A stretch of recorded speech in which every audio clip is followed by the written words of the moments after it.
ભીષણ ગરમી વચ્ચે સુરત પ્રાણી સંગ્રહાલયમાં પ્રાણીઓ માટે વિશેષ વ્યવસ્થા કરવામાં આવી। તમામ પ્રાણીઓની જગ્યા ઉપર પાણીના ફુવારા લગાવાયા, જેથી પ્રાણીઓને કાળઝાળ ગરમીમાં ઠંડક મળે। સવારથી સાંજ સુધી સતત ચારે તરફ પાણીના ફુવારા ફરતા રહે છે। પ્રાણીઓ અને પક્ષીઓના ખોરાકમાં પણ ફેરફાર કરવામાં આવ્યો।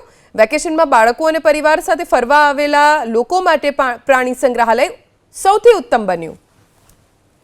હાલમાં જે ગરમીની શરૂઆત થઈ છે એને ધ્યાનમાં રાખીને દર વર્ષે આપણે જે વ્યવસ્થા કરતા હોય છે એ જ પ્રમાણે જે વાઘ, સિંહ, દીપડા, રીંછ અને ઓસ્ટ્રિચના પાંજરામાં ઠંડા પાણીના ફુવારાની વ્યવસ્થા કરેલી છે। જે બપોરે પીક ગરમીનો ટાઈમ હોય જ્યારે બપોરે 1 થી 5ના સમય દરમિયાન ચલાવવામાં આવે છે। આ સિવાય એ લોકોને ખોરાકમાં ઇલેક્ટ્રોલાઇટ પાવડર અને મલ્ટીવિટામિનની ટેબ્લેટ આપવામાં આવે છે, જેથી એના શરીરનું પાણી જળવાઈ રહે અને બીજી કોઈ એક્સ્ટ્રીમ હીટના લીધે આડઅસર નહીં થાય। કાળઝાળ ગરમીને લઈને અમરેલીમાં વન વિભાગે સિંહ પરિવાર માટે ખાસ વ્યવસ્થા કરી।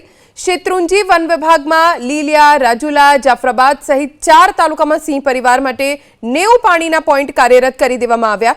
એટલું જ નહીં, સિંહના પાંજરા પાસે કુલર મૂકવામાં આવ્યા, એટલે કે ભીષણ ગરમી વચ્ચે સિંહને ઠંડક મળતી રહે। અમરેલી જિલ્લો વન વિભાગના 2 ડિવિઝનમાં વહેંચાયેલો છે, જે પૈકી એક ધારી ડિવિઝન અને બીજો શેત્રુંજી ડિવિઝન। આ 2 ડિવિઝનમાં લીલિયા, રાજુલા, જાફરાબાદ અને અન્ય કેટલાક તાલુકા શેત્રુંજી વન ડિવિઝન હેઠળ આવે છે। શેત્રુંજી વન વિભાગ હેઠળ લીલિયા પંથકમાં મોટી સંખ્યામાં સિંહ પરિવારોનો વસવાટ છે। રાજુલા અને જાફરાબાદ વિસ્તારમાં પણ સિંહ પરિવારો વસે છે।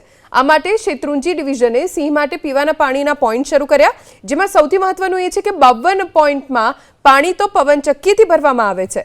સાથે જ ઉનાળા સમયે માનવ વન્ય પ્રાણી ઘર્ષણ ટાળવા માટે પણ આ વ્યવસ્થા કરવામાં આવી।